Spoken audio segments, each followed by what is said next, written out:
Good day, everyone. This is Group 12, and my name is Orella. My co-group members are Nikita and Shisila. To start with, let's define what we mean by international business management. While it sounds like business as usual, just across borders, it is actually a more complex beast. Our core argument today is that IBM isn't just about selling products in a new city. It involves designing and coordinating a firm's global architecture. Think of it as the blueprints for value creation. We aren't just looking at the individual transactions. We are looking at how a company organizes its entire global network to ensure that the whole is greater than some of its parts. What makes IBM different? So why can't a successful domestic company just copy and paste this strategy? The answer lies in the three complexities. First, there's the liability of foreigners. That's when you enter a new market, you are the outsider, and you don't have the same network or home court advantage as local firms. The second one is cultural institutional distance. This isn't just about language, it's about different legal systems, religious norms, and consumer behaviors. Finally, there are global coordination challenges. Managing a team in London from a head office in Singapore requires a level of control and communication that domestic firms simply do not worry about. Success in IBM requires bridging these gaps effectively. The Integration Responsiveness Paradox, IRP. The architecture of IBM is built on the tension between global integration and local responsiveness. Firms must decide whether to standardize products to capture economies of scale or customize them to meet local, cultural, and regulatory demands. Adaptive structures. Modern IBM requires a shift from rigid hierarchies to global matrix structures. This allows for horizontal communication, ensuring that a breakthrough in a local center of excellence can be scaled globally by HQ in real time. Leadership as the final glue. Finally, the architecture only functions through cultural intelligence. Leadership as the final glue.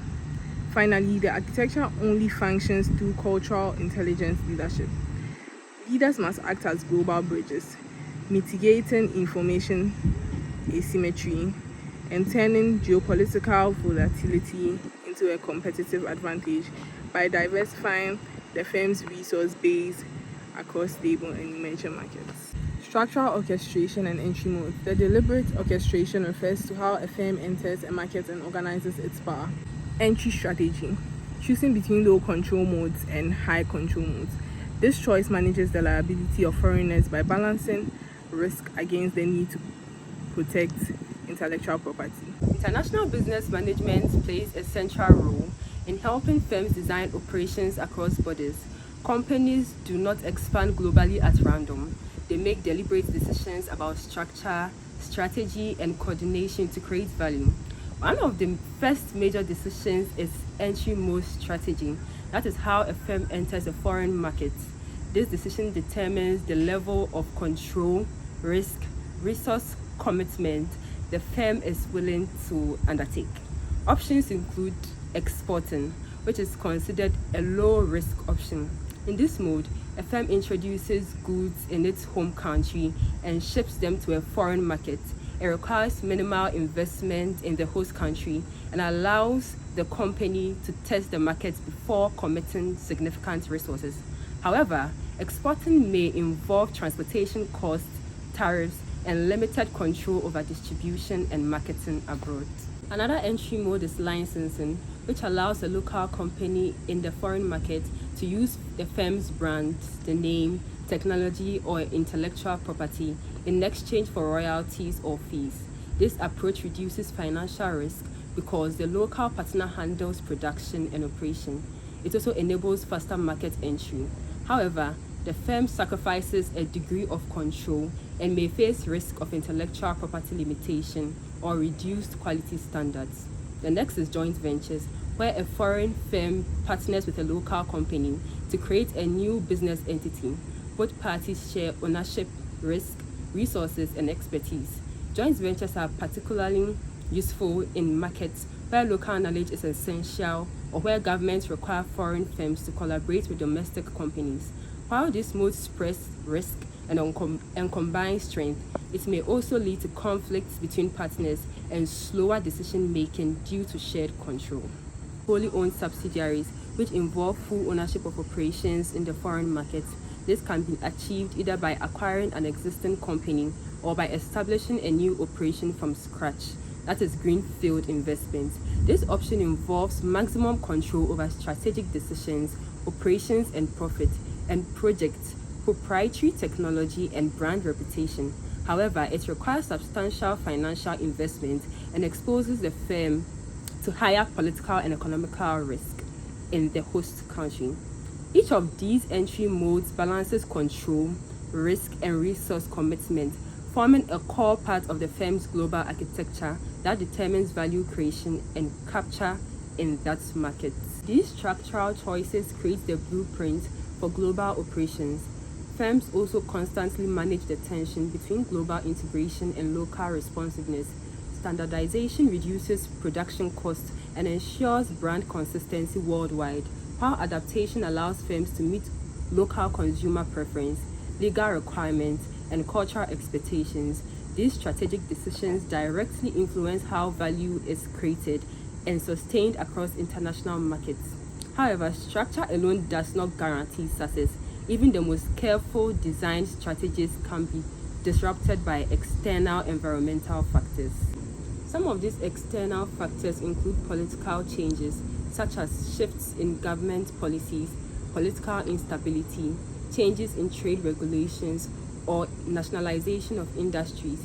These can create uncertainty and increase operational risk for foreign firms.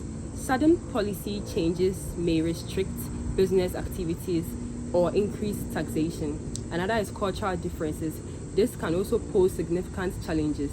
Variations in language, values, religion, customer behavior, and management styles can affect marketing strategies, employment relations, and customer acceptance. Failure to understand cultural nuances may lead to poor market performance. Another is regulatory barriers, including strict labor laws, environmental regulations, import restrictions, or licensing requirements. These can raise operational costs and slow down expansion plans.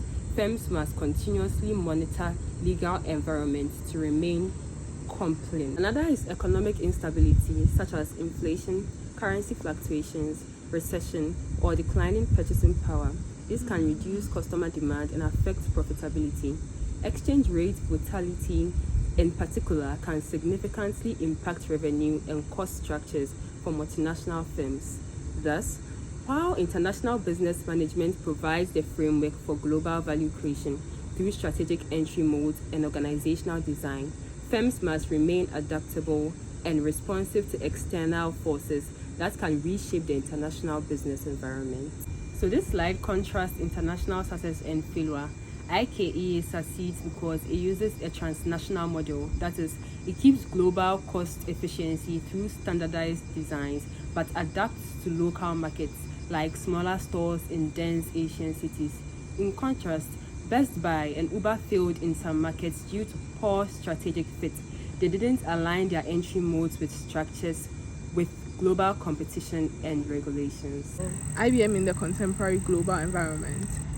One of the world's oldest and most influential technology companies in today's global environment, IBM has transformed from a hardware-focused company into a cloud computing, artificial intelligence, that's AI, and enterprise leader. Digitalization is the use of digital technologies, internet, cloud computing, AI, big data automation, mobile platforms to improve business operations and create new business models. It includes e-commerce, online banking, digital marketing, cloud systems, artificial intelligence. How digitalization influences global strategy. Digitalization has changed global strategy in the following ways. A. Faster international expansion. Digital platforms allow companies to enter foreign markets without physical presence. Example, Amazon sells products globally through online platforms.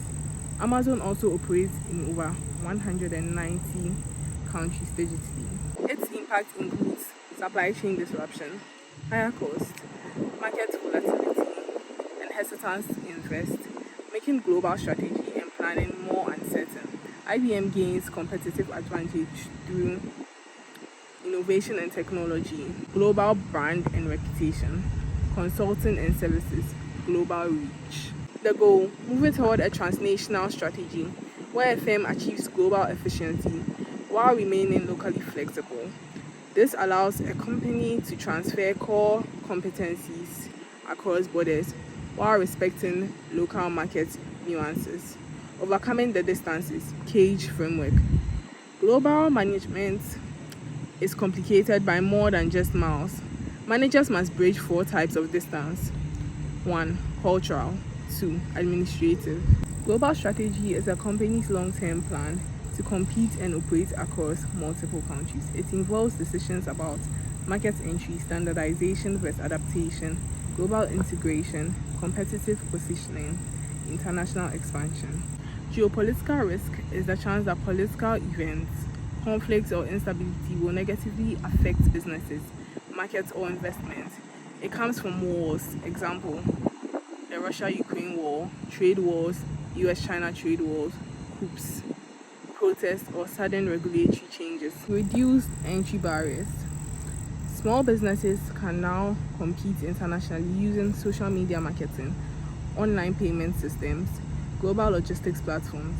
A Ghanaian fashion brand can sell internationally through Instagram and online stores. So this brings us to the end of the presentation. Thank you very much.